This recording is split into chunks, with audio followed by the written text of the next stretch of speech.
오늘은 우리 신명기 12장 마지막 15절로 28절까지 함께 은혜를 나누겠습니다.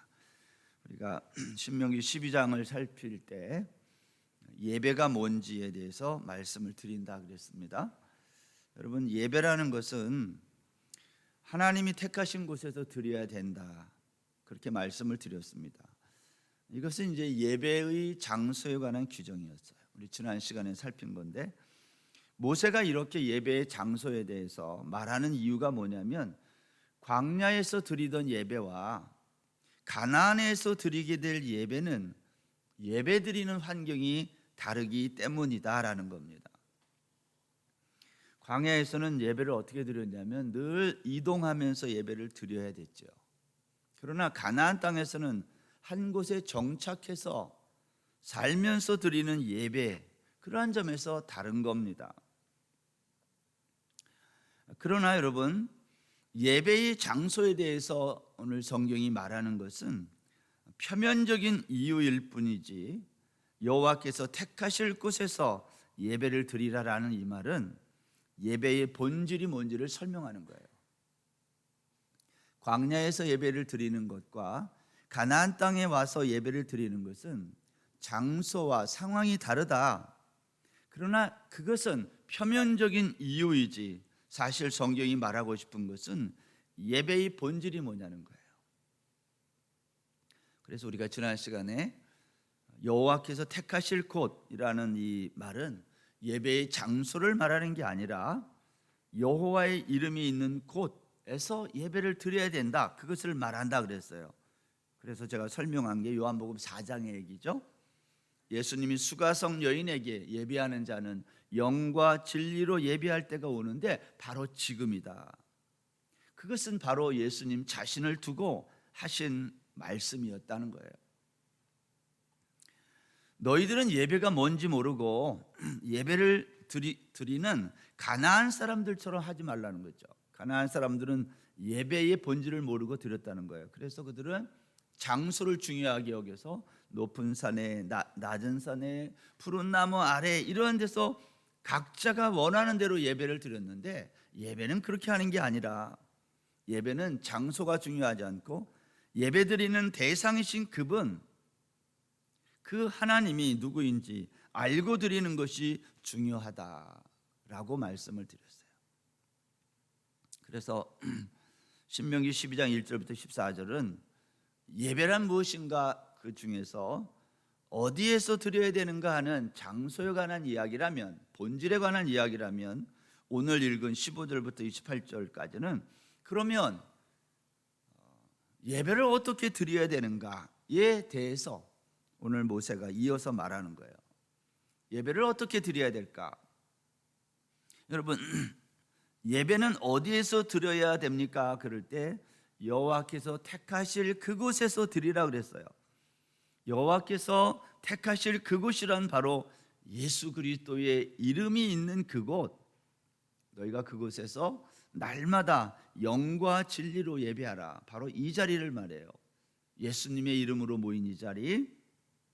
그렇다면 우리가 이렇게 예수님의 이름으로 모여서 예배를 드리면서 어떻게 예배를 드려야 될까? 이제 15절부터 그걸 설명하는 겁니다. 15절 보세요. 그러나 내 하나님 여호와께서 내게 주신 복을 따라 각성해서 내 마음에 원하는 대로 가축을 잡아 그 고기를 먹을 수 있나니 곧 정한 자나 부정한 자를 막론하고 노루나 사슴을 먹는 것 같이 먹으려니와. 이 15절에 있는 이 말씀은 번제와 같은 제사가 아닙니다. 이건 식용을 위한 규정이에요. 너희들이 먹는 고기 있잖아요, 그거 말하는 거예요. 하나님이 주신 복을 따라서 각자 사는 장소에서 가축을 잡아 먹을 수 있다는 거예요. 여러분, 인간이 육식을 언제부터 하기 시작했습니까? 노아 홍수가 끝나고 난 다음에 창세기 9장 3절에 보면 모든 산동물은 너희의 먹을 것이 될지라, 그런 말이 나와요. 채소같이 내가 이것을 다 너희에게 주노라. 하나님이 처음에 세상을 만들었을 때는 고기를 먹으라는 말이 없는데 노아 홍수 이후에 이제 육식을 하게 돼요. 그런데 그때도, 노아 홍수 이후에도 하나님이 뭐라고 그랬냐면 고기를 생명되는 피째 먹지 말라 그랬어요.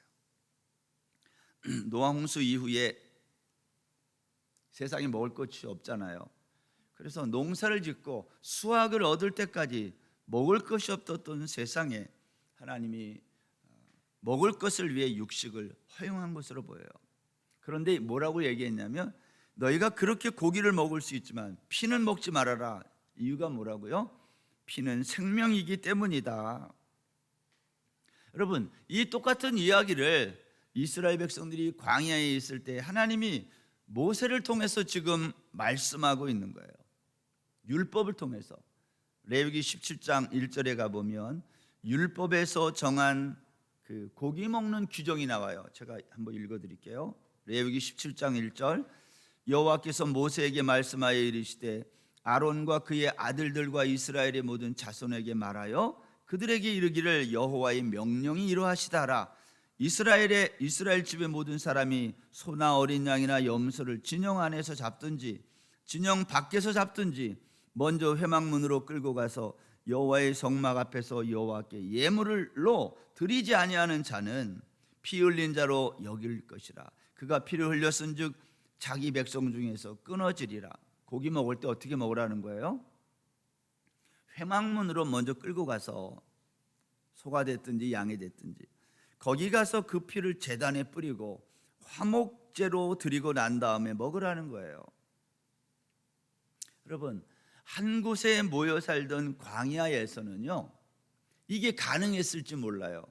다 같은 데 있으니까. 그러나 가나안 땅에 들어가서는 상황이 달라진 거예요. 가나안은 사람들이 한 곳에 모여 사는 게 아니라 각 지파대로 흩어져 살았거든요. 그러면 고기 먹을 때마다 짐승을 이끌고 여호와의 성막으로 어린 양이나 염소를 끌고 가서 피를 뿌리고 화목 제물로 드린 다음에 고기를 먹어야 되겠어요? 그거 할 수 없는 거예요. 그러면 가나안 땅에서 식용을 위한 고기는 어떻게 먹으라는 겁니까? 너희 각자의 성읍에서 마음껏 먹으라는 거예요. 그러나 피는 먹지 말아라. 왜 피를 먹지 말라고 계속 성경이 말할까요? 피는 생명이라는 거예요.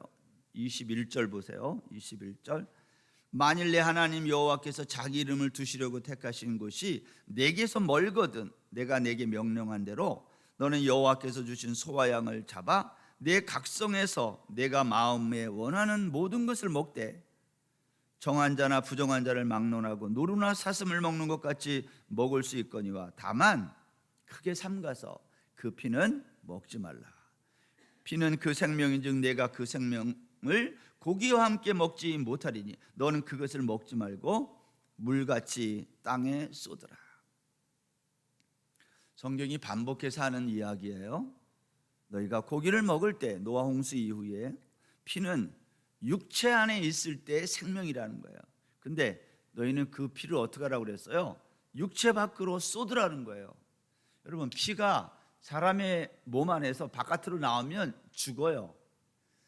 피는 사람의 몸 안에 있을 때, 동물이나 사람의 몸 안에 있을 때만 생명이고 거기서 나오면 그걸 우리가 죽음이라 그래요. 그런데 너희는 짐승을 먹을 때에 그 피를 쏟으라는 거예요. 물같이 땅에 쏟아. 이 말은 무엇을 의미해요? 죽음을 의미한다 이 말이에요. 왜 율법에서 이것을 규정했을까요? 피를 쏟음으로 그 짐승이 죽었다는 거예요. 이것은 앞으로 있을 예수 그리스도의 대속을 설명하고 있는 표현들인 거예요. 그래서 27절에 보면 제물의 피를 여호와의 제단 위에 부으라는 거예요. 살아있는 생명을 피를 제단 위에 붓는다는 것은 죽는다는 거예요. 예수님의 십자가의 죽음을 이렇게 사람들이 눈에 보이도록 설명하고 있는 거죠. 대속을 위한 피다. 하나님은 가나안 땅에서 피를 먹지 않게 하심으로 이렇게 생명의 중요성을 알게 하시고 이 생명이 어디로부터 왔는지를 깨닫게 하신 거예요. 뭐 할 때? 고기 먹을 때. 오늘날 우리는 뭐 고기를 그냥 이런 거 생각 안 하고 이미 다 피를 빼서 먹잖아요. 물론 이제 그렇지 않은 것도 있지만, 근데 그 당시에는 그렇게 함으로 이 생명이 어디로부터 왔는지를 깨닫게 하신 거예요. 그리고 오늘 성경이 이렇게 말해요. 이렇게 고기를 먹을 때 너희가 피를 먹지 않으므로 이것을 이렇게 하면 여호와께서 이것을 의롭게 여긴다는 거예요. 여기 의롭게 여긴다는 말은 옳게 여긴다 그 뜻이에요. 잘한다, 그렇게 해라, 그러한 뜻이에요. 여러분, 가나안에서 이스라엘 백성들이 식용을 위해서 고기를 먹는 것도 하나님의 대속을 기억하면서 먹도록 피를 먹지 말라 그랬어요. 그렇다면 이제 식용이 아닌 죄의 문제를 해결하기 위해서 드리는 제사의 고기는 어떻게 해야 될까? 오늘 이제 이 이야기를 하려고 하는 건데요. 제사 드리는 고기는 어떻게 해야 될까? 번제, 속죄제 이런 우리의 죄의 문제를 해결하는 제사의 고기는 어떻게 해야 되는가? 우리는 이 모든 것을 다 포괄적으로 이제부터는 제사라 안 그러고 예배라 하고 부를 거예요. 예배. 그래서 우리 평생의 질문이 하나 있어요. 예배를 어떻게 드릴 것인가? 여러분, 우리가 하나님께 예배를 2022년도 1월 달부터 계속 지금까지 1년 동안 드렸어요. 우리 스스로에게 한번 물어보면 좋겠어요. 우리는 예배를 어떻게 생각하는가? 오늘 구약에서 제사를 드릴 때 하나님은 백성들에게 짐승을 잡아 드릴 때 그 피를 제단에 쏟으라는 거예요.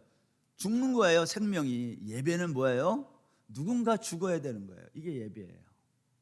그걸 우리가 예수님이 대신 십자가에서 죽을 것을 바라보도록 하나님은 율법을 통해서 너희가 번제를 드릴 때, 죄의 문제를 해결하기 위해서 제사를 드릴 때 너희들은 십자가에 죽으실 예수 그리스도를 바라보도록 그렇게 만드신 거거든요. 그렇다면 오늘날 우리는 이걸 다 알아요.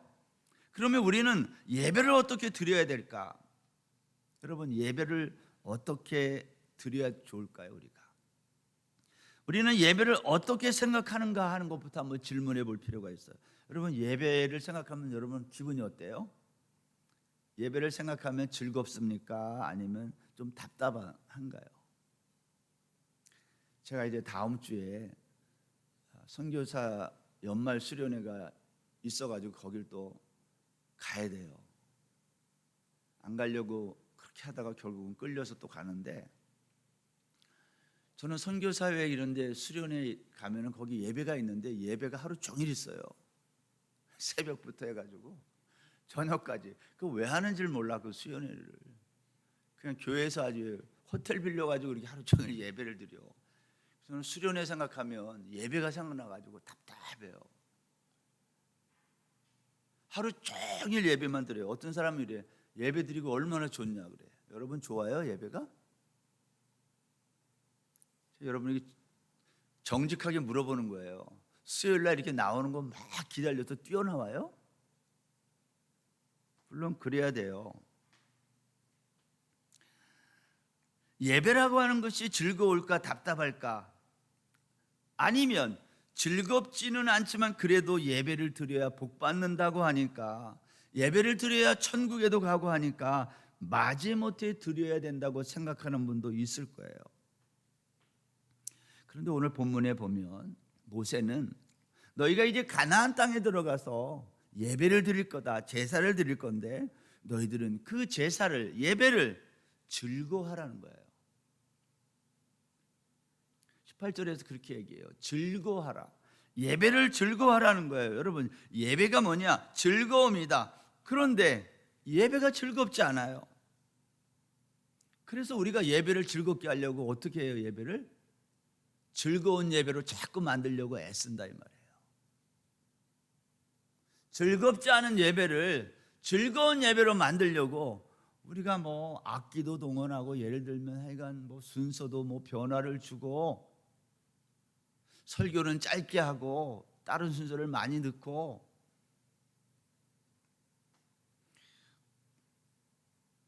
여러분 이렇게 질문해야 돼요. 오늘 우리가 드리는 예배가 즐겁지 않은 이유가 뭘까 하는 거예요. 예배가 왜 안 즐거울까? 그 이유는 예배를 드리는 그 사람이 자신이 누구인지를 모르면 예배가 즐겁지 않아요. 여러분 17절 말씀해 보면 이스라엘 백성들이 제사를 위해 가지고 나온 제물이 굉장히 많아요. 여기 보면 곡식과 포도주와 기름의 11조 그랬어요. 이거는 이제 농사 짓는 사회니까 농사 짓는 것의 11조를 가지고 나왔어요. 그 다음에 보면 우양의 처음 난 것과 첫 열매들을 가지고 나온 거예요.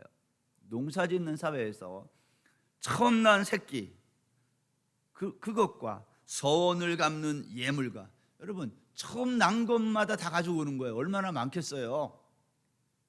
집집마다 다. 그리고 서원을 갚는 예물과 서운한 거, 또 낙헌 예물과 거제물, 기뻐서 감사해서 드리는 이 모든 제물들을 가지고 나오는 거예요. 얼마나 많을까요? 모든 소산의 11조는 물론 다른 예물들도 많이 가지고 나왔다는 거예요. 오늘날 우리가 하나님 앞에 예배하러 나올 때 이렇게 많은 예물을 가지고 나오냐 이 말이에요. 할 수만 있으면 안 가지고 나오려고 그러지. 만일 본문에서 말하는 것처럼 가지고 나와야 된다면 사람들이 너무 많다 이렇게 생각할 거예요. 그런데 모세는 이렇게 말해요. 이렇게 많은 소산의 11조와 예물을 들고 나오는 백성들에게 즐거워하라는 거예요. 왜 즐거워하라고 그랬을까요? 여러분 우리가 언제 즐거운가요? 생각해 보면 예를 들면 이런 거예요. 신명기 6장에 가면 이스라엘 백성들이 가나안 땅에 들어갔을 때 하나님이 말씀하는 거예요. 모세를 통해서 너희가 그 땅에 들어가면 너희들이 건축하지 아니한 크고 아름다운 성읍이 있을 거다. 너희들이 채우지 아니한 아름다운 물건이 가득 찬 집을 얻게 될 거다. 너희들이 파지 않은 우물도 얻을 것이고 포도원과 감람나무가 있어서 너희들이 배불리 먹고 쉴 수 있는 그러한 모든 환경이 그 땅에 가면 준비되어 있을 거야. 여러분 우리가 어디를 갔는데 여행을 갔어요. 근데 나는 아무것도 안 가지고 빈 몸으로 갔는데 거기 갔더니 모든 게 완벽하게 준비가 되어 있어요. 그러면 기분이 어때요? 여행을 갔어요. 내가 돈 한 푼 안 냈는데 거기 갔더니 완벽하게 준비가 되어 있어. 집도 있고 먹을 것도 있고 차도 있고 다. 그러면 너무 기뻐요. 저는 그러한 경험을 해본 적이 있어요. 그 기쁨은 이루 말할 수 없어요. 나는 아무것도 준비한 게 없는데 갔더니 완벽하게 준비가 됐어요. 얼마나 기쁠까요? 이스라엘 백성들이 애굽을 나와서 광야를 지나서 가나안 땅에 들어갔을 때 그들을 기다리고 있었던 것은 이 엄청난 것들이 준비되어 있었다는 거예요. 그런데 실제로 그랬어요? 그렇지 않았어요. 이렇게 신명기 6장에서 말해놓고 들어갔더니 성문 닫아 걸고 그랬잖아요. 뭐가 준비가 돼 있어요. 그래가지고 전쟁을 해서 그 땅을 정복했어요. 뿐만 아니라 이스라엘 백성들은 가나안 땅에 들어가서 다 준비된 줄로 알았는데 그렇지 않았어요. 그들은 그 땅을 정복하고 그곳에서 수고하고 애써서 농사를 지어서 먹고 살아야 했어요. 생각해 보세요. 하나님이 말한 거랑 다르잖아요. 근데 한번 생각을 해보세요. 이스라엘 백성들이 애굽에서 노예 생활하다가 지금 가나안 땅에 들어왔는데 비록 그들이 수고하여 애써서 얻을 수 있는 것들이지만 만약 애굽에서 해방되지 않았다면 이 가나안 땅을 그들이 얻을 수 있을까요? 애굽에서는 아무리 농사를 줘도 그걸 자기들이 다 가질 수 없어요. 다 바로에게 바쳐야 됐어요. 기본적인 것만 자기들이 갖고. 지금 이스라엘 백성들이 가나안 땅에 들어갔을 때 오늘 모세가 하는 말이에요. 너희들은 하나님 여호와 앞에서 너희들이 수고하고 애쓴 이 모든 일로 인하여 즐거워하라. 왜 즐거워해야 돼요? 옛날에는 너희들이 수고해도 너희들이 가질 수 없었다는 거예요. 노예니까. 근데 지금은 너희 거라는 거예요. 이게 다. 다만 수고해서 얻어야 된다는 거예요.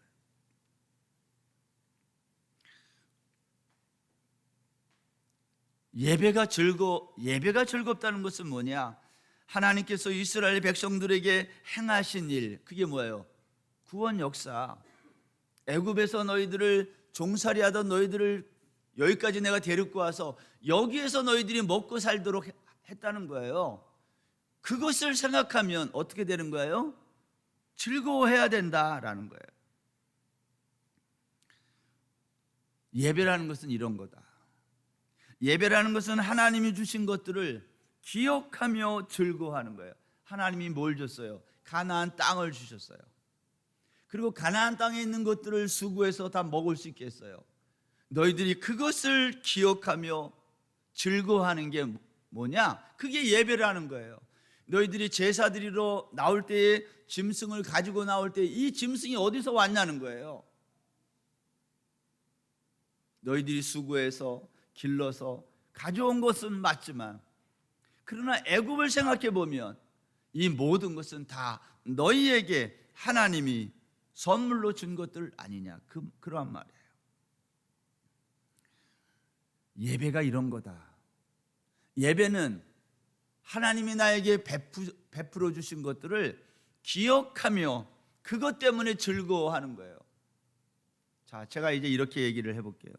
우리 중에 예배에 대해서 이렇게 생각하는 분들이 있어요. 여러분들이 이러한 설교나 이러한 말씀을 어디서 들어가지고 그게 쇠뇌됐는지 모르지만 이러한 생각들을 가지고 있을지 몰라요. 예배에 성공하자, 이런 말 들어봤죠? 예배의 성공이 인생의 성공이다. 이 말은 예배를 잘 드려서 하나님께 복을 받자, 그런 말이에요. 여러분, 내가 예배를 잘 드려서 하나님의 복을 받으려면 예배를 어떻게 드려야 돼요? 잘 드려야 돼요. 그러니까 예배가 즐겁지 않고 긴장이 돼요. 잘 드려야 되니까. 예배를 하나님께 잘 드려서 하나님으로부터 복을 받으려고 하니까 예배가 긴장이 돼요. 즐겁지 않아요. 예배는 그런 시간이 아니라는 거예요. 예배는 하나님이 우리에게 이미 주신 많은 것들을 기억하는, 그것 때문에 즐거워하는 시간이라는 거예요. 여러분, 우리가 집을 이사할 때 있잖아요. 요새 이사하신 분이 계신지 모르는데, 집 이사할 때 보면 집안의 물건을 다 정리해야 패킹을 할 거 아니에요. 근데 집안을 정리할 때 여러분은 무슨 생각이 드나요? 저는 이사한 지가 너무 오래돼가지고 10년 이상 이사를 안 하고 지금 있어서 많이 잊어버렸지만, 그래도 이사할 때, 집을 정리할 때, 물건을 정리하다 보면 드는 생각이 뭐예요? 집 이사할 때 제일 많이 하는 게 뭐예요? 물건을 버리는 거예요. 버리고 또 버리고, 그래도 끝없이 나와요. 여기서 나오고 저기서 나오고 구석구석에서 나오는 물건들을 우리가 다 버리는 거예요. 그게 이사야. 저는 이사할 때마다 그러한 생각이 우리에게 든다고 생각해요. 하나님이 나에게 주신 게 정말 많구나. 버리고 버려도 끝없이 나오는 물건들. 이사하면 물건을 정리할 때 우리 속에서 들려오는 생각이 있어요. 이제 물건 좀 그만 사라.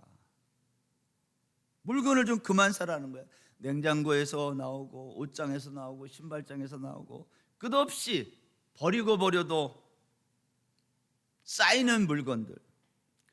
이걸 버릴까 말까 하다가 또 싸가지고 가고 못 버려. 도대체 이해가 안 가는 거예요. 1년 내내 몇 년에도 한 번 안 쓰는 물건인데 못 버리고 계속 끌고 다녀요. 대부분 무거운 것들이에요. 어느 집은요, 한국 집들의 특징 중에 하나가, 여기 방콕에 와가지고 잠시 살다가 하려니까 물건을 처음에는 별로 없다가 점점점 쌓이면, 한국처럼 집이 크지 않잖아요 요즘은. 그러니까 사람들이 물건을 어디다 놔? 복도에다가 막 놓네. 우리 아파트에도 보면 문 바깥에 짐 있는 집은 다 한국 집이야. 태국 사람들은 그렇게 잘 안 하거든요. 신발이나 뭐 가끔 놓을까? 물건이 너무 많으니까 문 바깥에도 두는 거예요. 여러분 생각해 보세요. 하나님이 우리에게 주신 게 얼마나 많은가? 예배는 하나님이 나에게 주신 게 얼마나 많은지를 기억하고 그것 때문에 즐거워하는 시간이다. 하나님이 그동안 나에게 행하신 일들이 무엇인지를 생각하는 거예요. 그게 예배예요. 근데 우리는 예배를 그렇게 생각 안 하고 하나님께 잘 보여가지고 더 많은 복을 받으려고 그래서 예배를 긴장하면서 드려요. 그것은 가나안식 예배라니까요.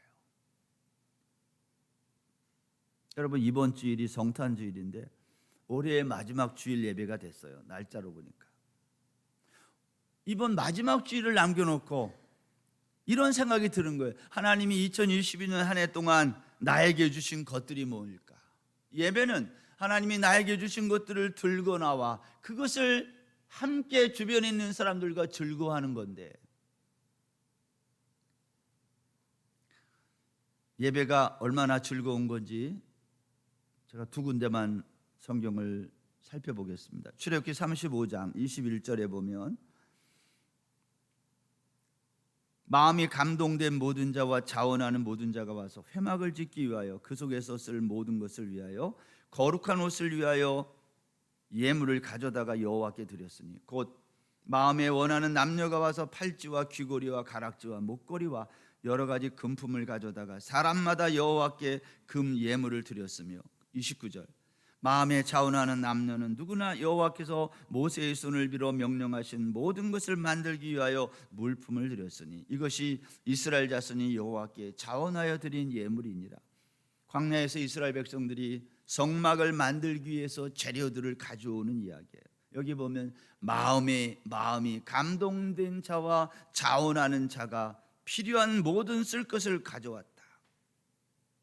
출애굽기 36장 3절에 보면 사람들이 아침마다 가져왔다 그랬어요. 그래서 쓰고도 남음이 있어서 모세가 그만 가져와라 이렇게 명했다는 이야기도 있어요.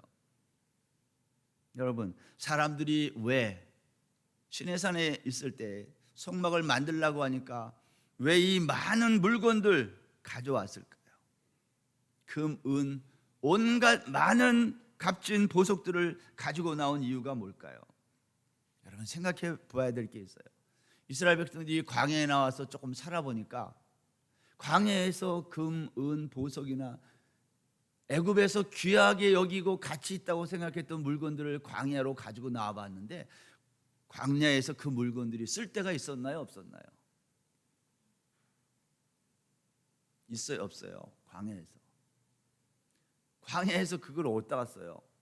애굽에서는 가치 있었을지 모르지만 광야에 나왔을 때는 그것은 아무런 가치가 없었던 것을 뒤늦게 깨달았어요.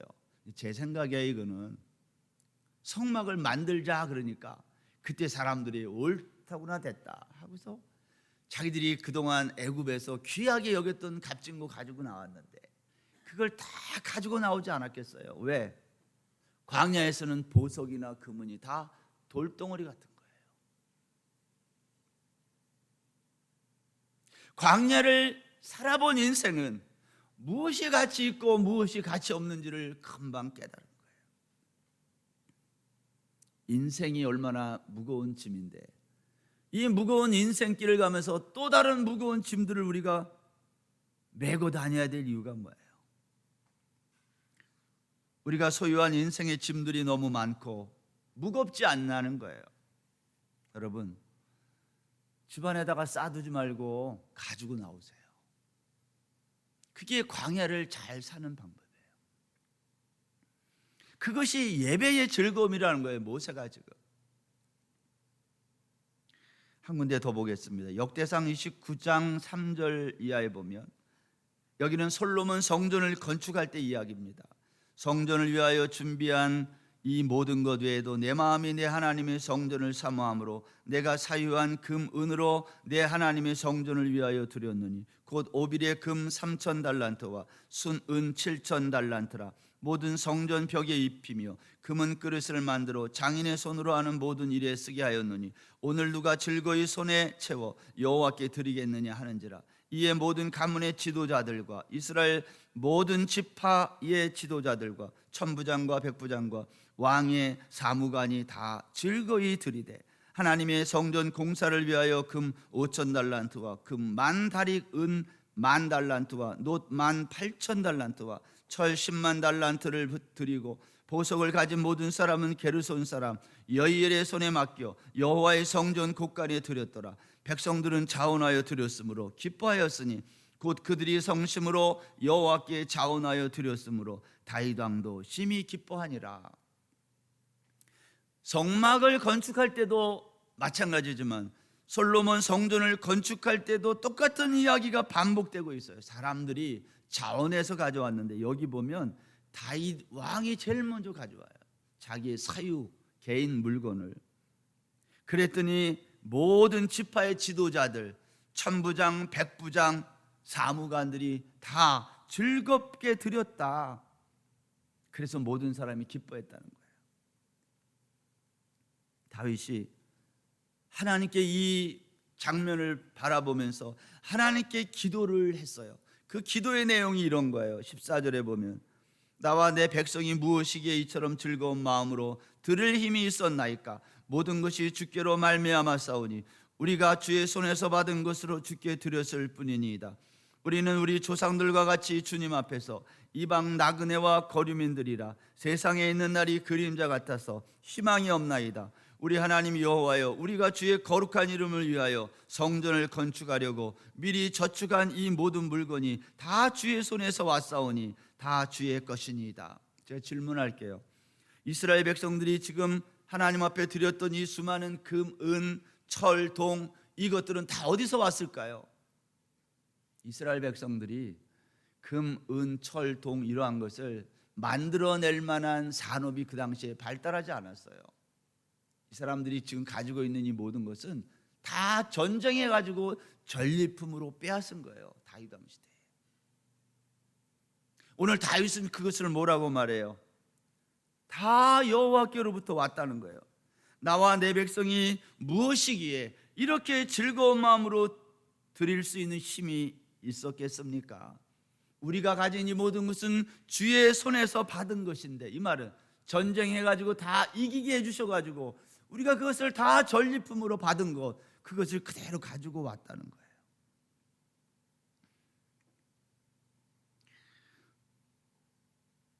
저는 다윗이 이 기도한 내용을 보면 다윗은요 깊은 성찰을 했던 사람으로 보여져요. 여러분, 다윗이 뭐라고 고백을 하냐면 여기 15절에 보면 나그네와 같고 그림자 같은 인생이다, 그렇게 얘기해요. 다윗은 자기의 인생을 나그네와 같고 그림자와 같은 인생, 아무것도 아니라는 거예요. 나그네와 그림자는요 없는 존재라 그 뜻이에요. 하나님, 나는 나그네와 같고 그림자와 같이 아무 가치도 없는 아무것도 아닌 존재라는 거예요. 그런데 어떻게 내가 이 성전을 건축하기 위해서 이 많은 물건들을 모을 수 있었겠습니까? 이게 다 주의 손에서부터 왔다는 거예요. 다윗은 이것을 깨닫고 기뻐하고 감사하며 기도하고 있는 거예요. 여러분, 오늘날 우리의 예배에 다윗의 이 기쁨이 있느냐는 거예요. 우리는 예배를 하나님 앞에 뭘 드리는 게 아니라 뭘 얻어내려고 드리니까 이 예배가 답답하고 재미가 없는 거지. 예배는 이미 받은 것을 기억하고 주의 손으로부터 얻은 것들을 그대로 드리는 거예요. 어차피 우리가 가지고 있는 것은 이 세상에서는 쓸 수 없는 것들인 거예요. 우리의 육체가 썩어서 먼지로 가는 것처럼 우리가 이 세상에서 가지고 있는 모든 물건들은요 아무것도 아닌 거예요. 그런데 우리는 그것이 아무것도 아닌 것인데도 불구하고 우리는 이것을 중요하게 여기는 거예요. 이게 가치가 있다고 생각하는 거예요. 이걸 짊어지고 다니는 인생길이 무거운 거예요. 그래서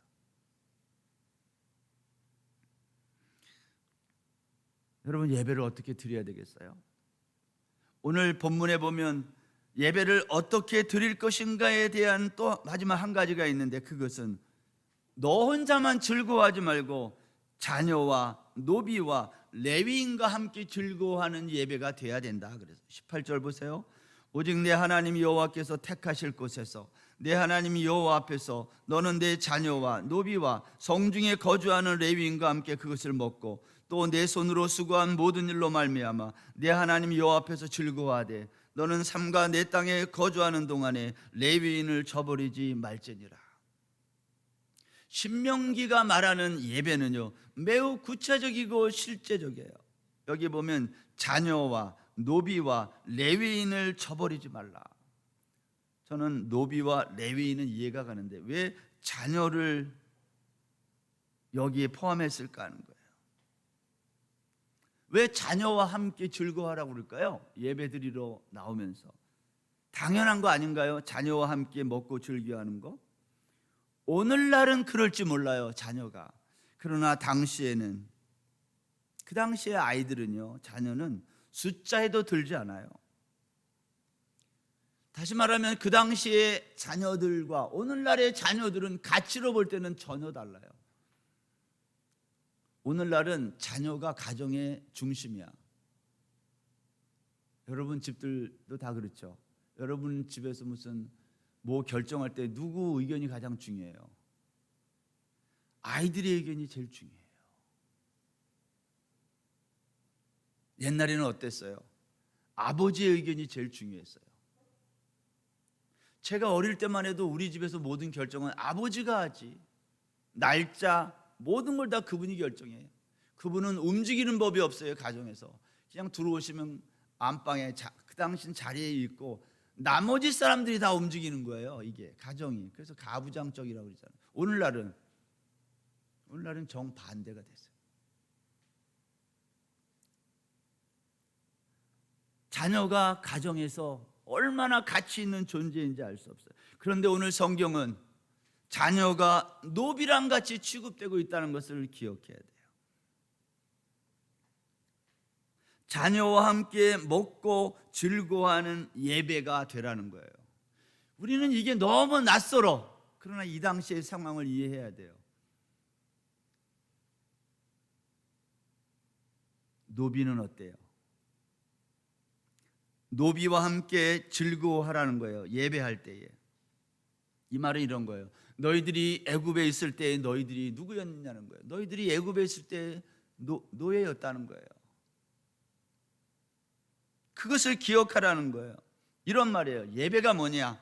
예배란 내가 누구인지, 내가 누구인지를 깨닫는 시간이 예배라는 거예요. 우리는 하나님의 은혜가 아니었다면 우리는 그냥 애굽에서 노예와 같은 존재들이었고 숫자에도 카운트하지 않는 아이들과 같은 스스로의 힘으로는 아무것도 할 수 없는 보잘것없는 존재라는 것을 깨닫는 게 예배라 그 말이에요. 예배는 이렇게 아이들과 노비들처럼 아무것도 아닌 자들이 하나님의 은혜로 받은 것들을 들고 나와 내가 누구인지를 깨닫고 기억하고 감사하는 시간이라는 거예요. 근데 예배를 드릴 때에 내가 누구인지를 기억하고 깨닫지 못하면 그게 무슨 예배냐는 거예요.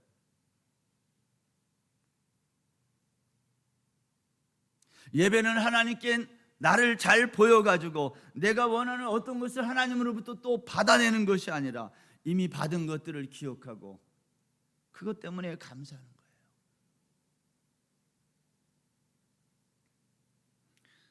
그러니까 여러분 예배할 때는 목장 예배를 드릴 때 무슨 예배를 하든 예배를 드릴 때는 뭘 가지고 나와야 돼요. 우리는 농사를 안 지으니까 우리가 양을 키우는 것도 아니, 그래서 우리가 뭘 가지고 나올 수는 없지만 여러분이 가지고 나올 수 있는 것을 생각해 봐요. 뭘 들고 나와야 되겠어요? 금반지라도 가져와요. 그 무거운 쇳덩어리들을 이렇게 가지고 있어요. 도대체가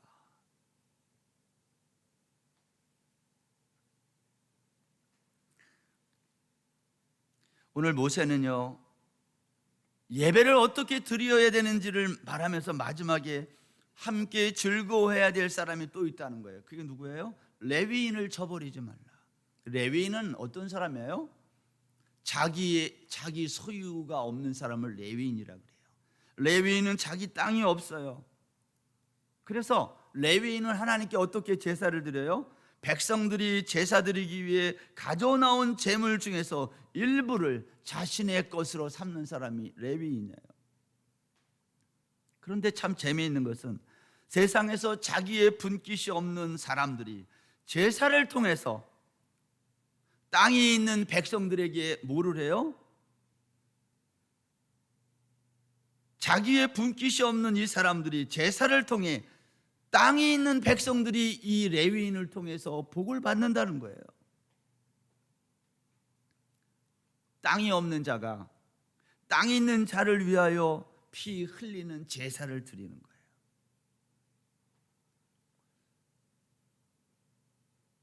세상에서는 땅이 없는 사람을 복 있다고 말하지 않잖아요. 땅이 없어. 그 사람이 어떻게 복이 있어요, 이 세상에? 오늘날로 말하면 돈이 없는 건데. 돈 없는 사람이, 돈 있는 사람이 제사를 드리러 왔는데 그 사람에게 복을 빈다니까요. 어떻게? 피 흘림으로.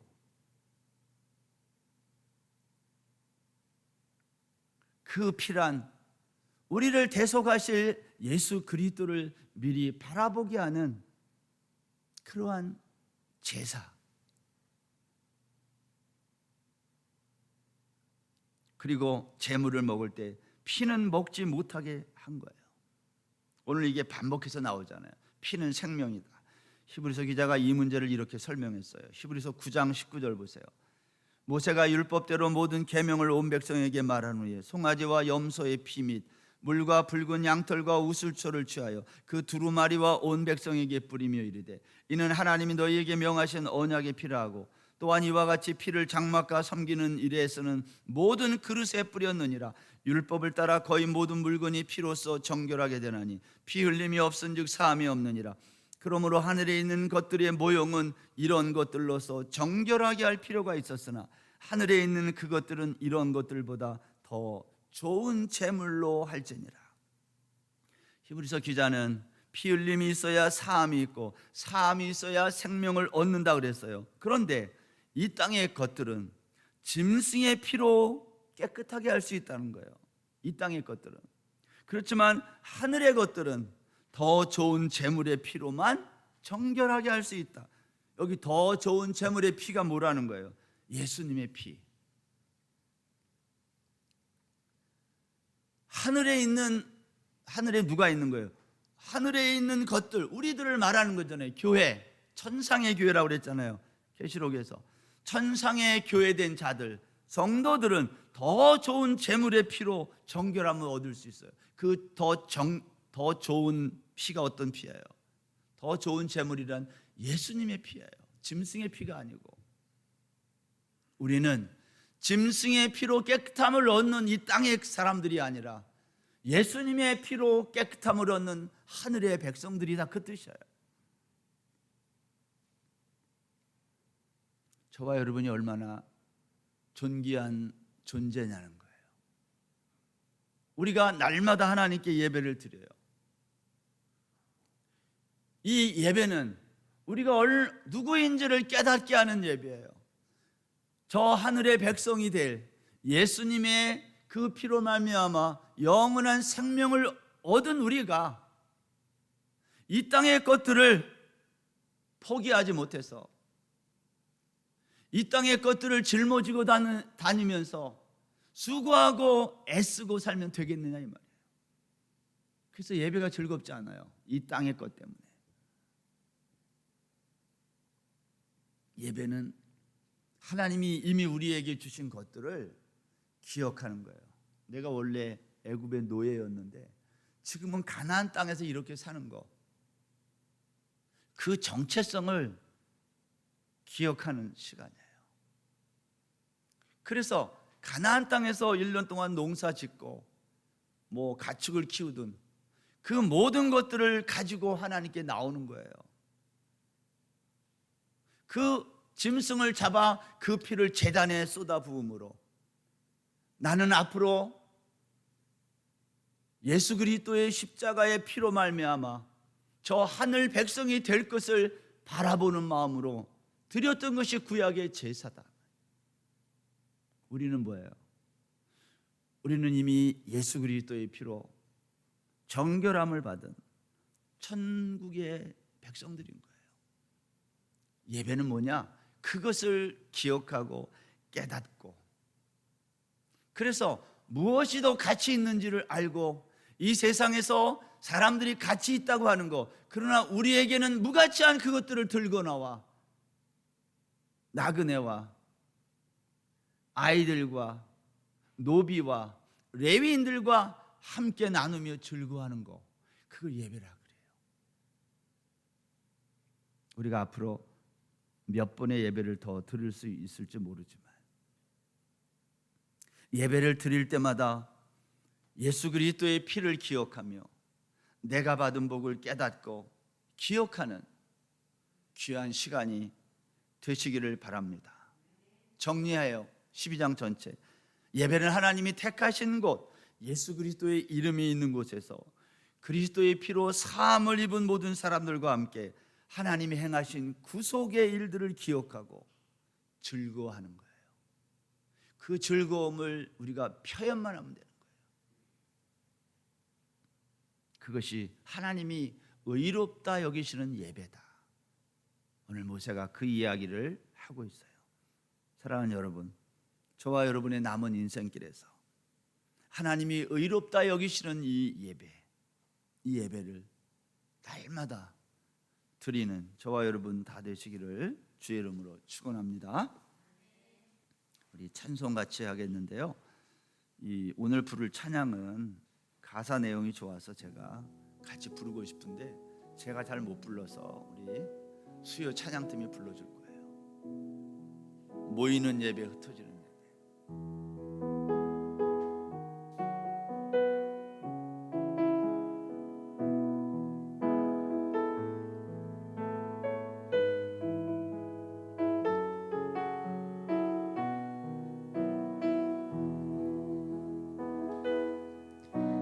하나님 어디에나 계시죠.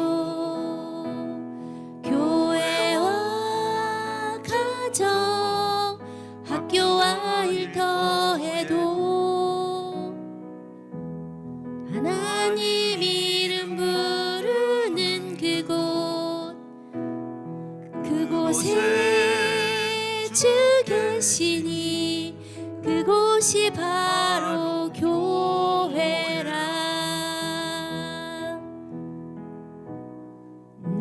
내가 선 그곳이 어디라도 여전히 주님 나와 함께 계시니 하나님 이름 부르며 살리 내 안에 주 계시니 우리가 바로 교회라. 우린 모여서 예배하고 흩어져서 예배해요. 우린 어디 있든지 하나님 함께 하시니 우린 모여서 예배하고 흩어져서 예배해요. 우린 어디 있든지 오직 주님만 예배합니다. 한 번 더 하겠습니다. 하나님 어디에나 계시죠. 교회와 가정, 학교와 일터에도 하나님 이름 부르는 그곳에 주 계시니 그곳이 바로 교회라.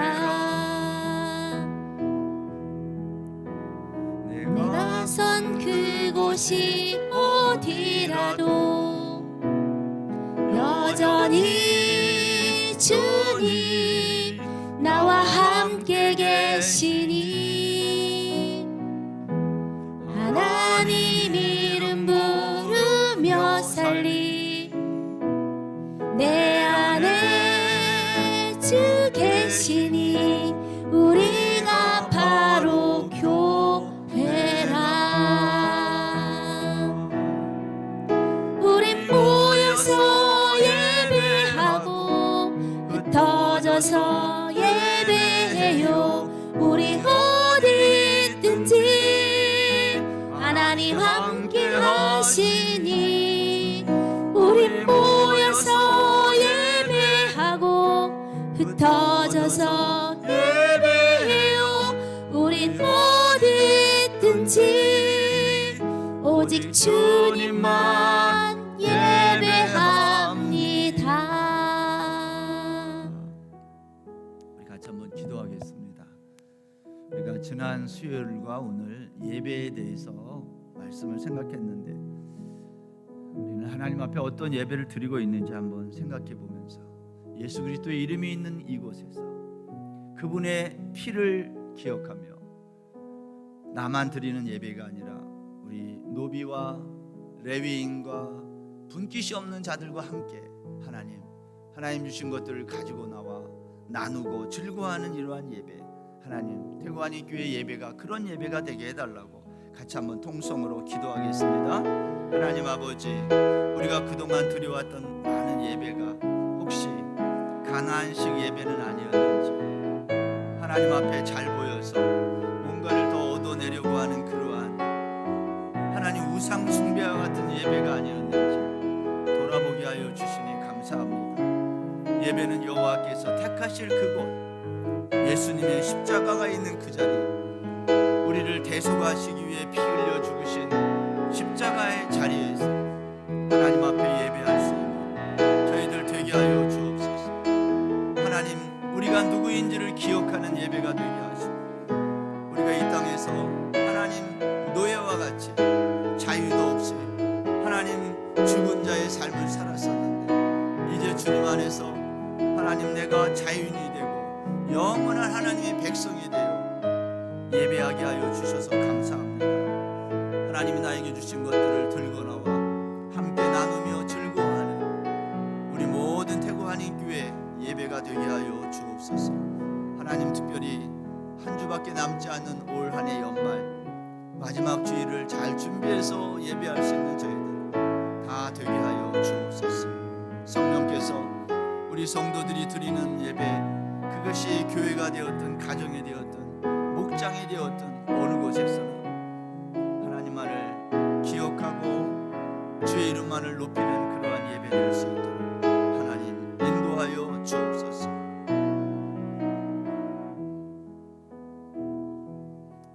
우리 시간에 한 가지 더 기도하겠습니다. 우리의 가족들을 생각하며 한번 기도하면 좋겠는데요. 올 1년 동안 우리의 자녀들 또 우리의 남편과 아내 하나님 지켜주셔서 감사합니다. 올 한 해 마지막 며칠 남지 않는 이 한 해를 하나님 앞에 참 예배다운 예배가 뭔지를 깨닫고 예배하는 우리 가족, 우리 교회 되게 해달라고 우리의 가족들을 생각하며 또 병상에 있어 마음대로 예배하지 못하는 어려운 형편에 있는 이웃들을 생각하며 함께 기도하겠습니다. 하나님 아버지, 이 시간은 우리의 사랑하는 가족들을 위해 기도합니다. 올 1년 동안 우리가 하나님 앞에 제대로 예배드리지 못했다면 여호와께서 의롭게 여기시는 예배를 남은 이 한 주간 예배할 수 있도록 인도하여 주옵소서. 우리의 어린 자녀들을 기억해 주시고 우리의 연로하신 부모님들을 기억하시며 아직도 예수님의 대속의 사건을 모른 채 살아가는 우리의 믿지 않는 가족들 불쌍히 여겨주시고 저들도 하나님 나와 똑같은 마음이 되어 예배할 수 있도록 인도하여 주옵소서.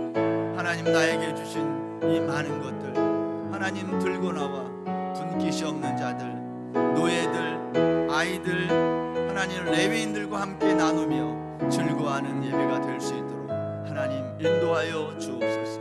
성령 하나님께서 오늘도 우리와 같이 해주시고, 특별히 병상에서 함께 예배하지 못하지만 어려운 시간을 보내는 우리의 성도님들 불쌍히 여기시고, 속히 저들도 건강한 몸이 되어 주의 전에 나올 수 있도록 하나님 인도하여 주옵소서.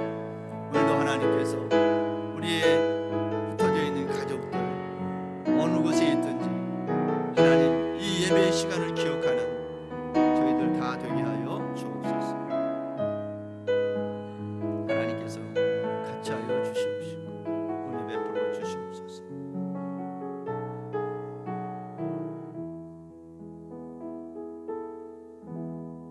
하나님 감사합니다. 예배는 무엇을 더 얻어내는 시간이 아니라 이미 받은 것들을 기억하고 가지고 나와 나누며 즐거워하는 시간이라 오늘 말씀해 주시니 감사합니다. 너희가 고기를 먹지만 피채 먹지 말라고 하신 말씀을 기억하며 우리의 생명이 예수 그리스도의 피, 영원한 생명이 있음을 기억하고 날마다 예배할 때마다 주님의 십자가를 묵상하는 저희들 되게 하여 주옵소서. 하나님, 특별히 우리의 사랑하는 자녀들 또 부모님들 흩어져 있는 가족들을 이 시간도 기억하시고 어느 곳에 있든지 하나님을 온전히 예배할 수 있는 믿음의 세대가 다 되게 하여 주옵소서. 병상에 있는 연약한 성도들을 이 시간도 기억해 주시고 긍휼히 여겨 주시고 하나님 저들에게도 예배의 기쁨과 감사가 넘치게 하여 주옵소서.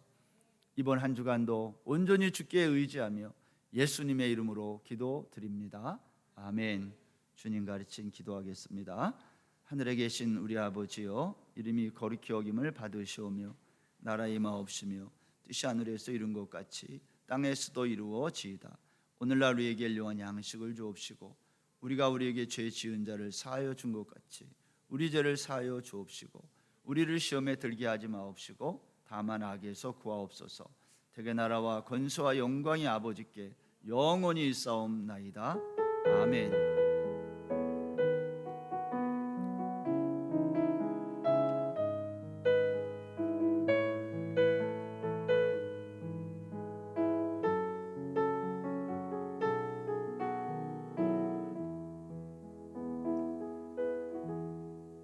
광고하겠습니다. 우리 사턴 아가페 교회의 바자에 물건 가져오신 분 오늘까지 받고요.